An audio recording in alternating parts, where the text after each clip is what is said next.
Hello guys, matanam ko sa gimarkot na limon sito.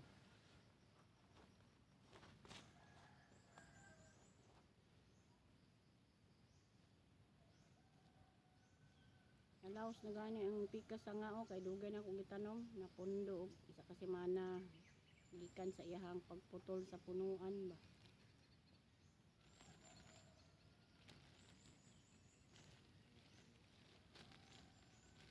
Magmarkot mo kinahanglan na siya gamot gikan sa iyahang mother plant bago nimo putlon para ma-transfer na pud nimo tanom diri sa area. Iyang gamot. Klaro ba? Ini ang gamot. So, pwede na nimo siya putlon gikan sa iyang mother plant pag markot nimo. Itanom na pud nako ni dire area. Nagbangag na ko daan gahapon.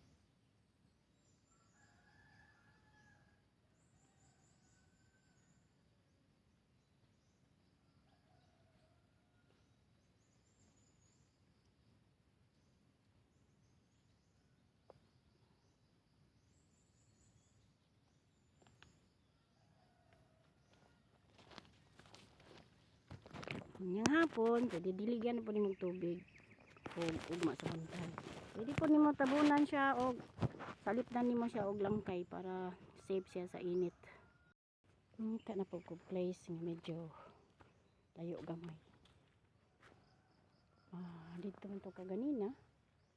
Karon diri na po do sa lubi nga naputol na. Diri na pabutang.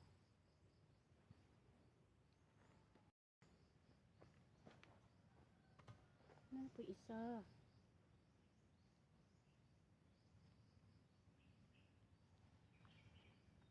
Nanglan magamit yung tag mga sundang ani aron maputol.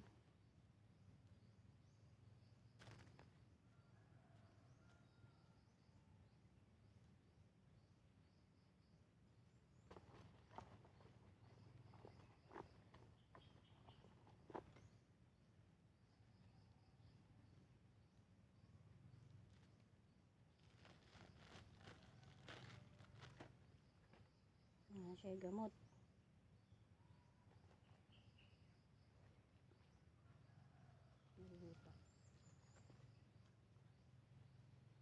Tanom na ko guys.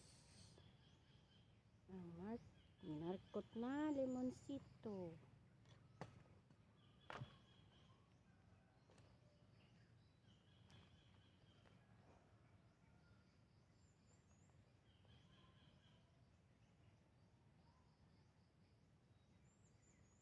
Duot na ko kaya ron inig matandog dili siya malaos dayon nga buntag ug hapon bubuan habang dili pa kaayo siya piskay o himsog tanahon kay bag-o pa siya giputol sa iyahang mother plant. That's all for today's guys. Akong markot na limon. Salamat. God bless you.